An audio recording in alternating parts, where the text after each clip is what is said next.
Расмий маалымат боюнча 92 миң калкы бар Каракол шаарында заман талабына жооп берген инфратүзүмдөр жетишсиз. Элдик жыйында тургундар спорт комплекстери, теннис залдары сыяктуу социалдык объектилерди куруу маселесин көтөрүштү. Каракол шаарында же болбосо областыбызда атайы салынган стол теннисине зал жок. Бир дагы. Анан жаштарыбыздын баары көчөдө жүрөт. Кээде арак ичип атышат, кээде телефон чукуп отурушат.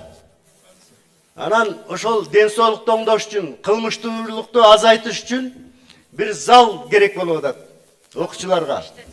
Шаар мэри Талантбек Имановдун айтымында быйыл Караколду өнүктүрүүгө республикалык бюджеттен 5 миллиард сом бөлүнгөн. Анын негизинде ички жолдор толук оңдолуп, 5 миң орундуу спорт комплексинин курулушу башталган.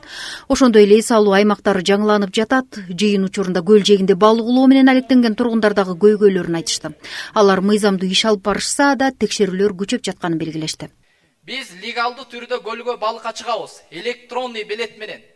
Лицензия алып тартип менен чыгабыз. Бирок ошол милиция кызматкерлери келип, эмненин негизинде көлдөн чыгарып атат, өздөрү да билбейт. Агорот иштетсең дагы колуңда алакандай болгон кагазың болбосо, болбойт да. А көлгө келип алып, ОЗЭК жетекчиликтин талабы биз буйрук аткаруучубуз деп, ошол көлдөн бизди кубалап чыгып атат.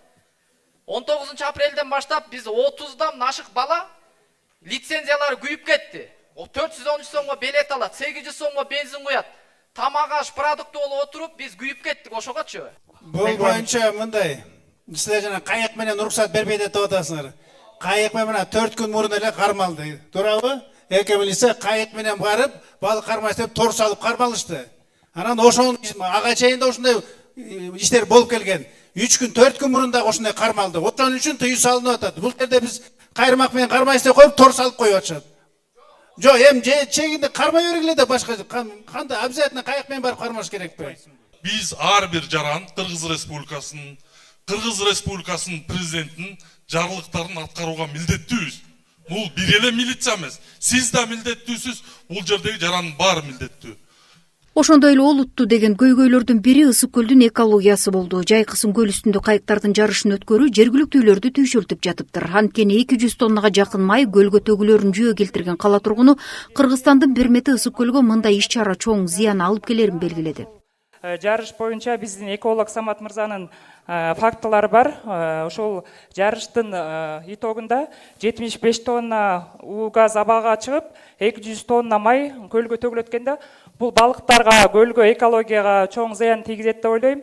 Экинчи көйгөй болбосо, окумуштуу Гүлбар айымдын видеосу тууралуу айтам. Көлдүн түштүк жээгинде Вална пансионатындагы балырлардын көбөйүп кетиши да. Бул көлдүн pH көрсөткүчүнүн 9га чейин көтөрүлүшү ошондой эле балырлардын көбөйүшүн көргөзүп жатат да. Бул абдан кооптуу деп ойлойм, себеби балырлар көлдө көбөйгөндө көлдөгү кычкылдык азайып, балыктарга кычкылдык жетпей калышы мүмкүн да. Жана формула деп катерлер боюнча жарышы деп эдикпи? Ал где-то августта болот экен. Ал боюнча эми анын баарын карап чыгып изилдеп, маселени ошол иш-чараны өткөрөт болуш керек дейм да. Ал жерде ошо туризм жетекчилиги мына бүгүн жолуктук, ошо маселе боюнча да сүйлөштүк. Жана биз кооптонуулар болуп атпайбы? Ушунча жанагындай канча деди? 75 бирдеме тонна ушундай кетет экен деп. Ал туура эмес дейт. Ал мындай чын айтса жөн эле божомол болуп атат дейт. Анын баары жакшынакай каралган, маселе болбойт деди. Бул балырлар боюнча биздин кызматкерлер тарабынан бүгүнкү күндө иш жүргүзүлүп атат. Лаборатория чакыртылды, анализдерин алып атышат. Жакынкы күндөрдө толук анализдерин алып элге, коомчулукка жарыялайбыз. Кандай, эмненин негизинде болгон. Мындан тышкары оң рулдуу унааларга такси кызматын көрсөтүүгө киргизилген чектөө дагы нааразычылык жаратты. Каракол Бишкек каттамында иштеген айдоочулар жумушсуз калуу коркунучу бар экенин билдиришти. 10 регион бар, оң рулдуу да. Анан же болбосо бизге сатканга уруксат берсин. Эмесин чечип берипчи. Биз сол рулга өтүп кетели. Биз мисалы алуу машиналарды убагында кредитке алганбыз. Аны деле төлөп элекпиз. Эми азыр кайра жаңыдан кредитке машина алып эметкенде тигинин кредити бар. Анан бул машинени сайсак, анан ким кооптуу болот? Биз кредитке сайылып күндө эртең менен турсак эле 3-4 миң арыз болуп калган, биз кооптуу болобузбу, биз уктабай иштешибиз керек. Шаарда жер маселеси да курчпойдон калууда. Көпчүлүк тургундар жеке көйгөйлөрү менен кайрылып, айрым маселелер жеринде чечилди. Облус башчысы буга чейин Ак Суу, Жети Өгүз, Тоң жана Түп райондарында да эл менен жолуккан. Бул жолугушууларда жүздөгөн суроолор жана жазуу түрүндөгү кайрылуулар кабыл алынган. Гүлбарчын Молдоева, Айбек Турдакунов, Ысык Көл жаңылыктары, Каракол шаары.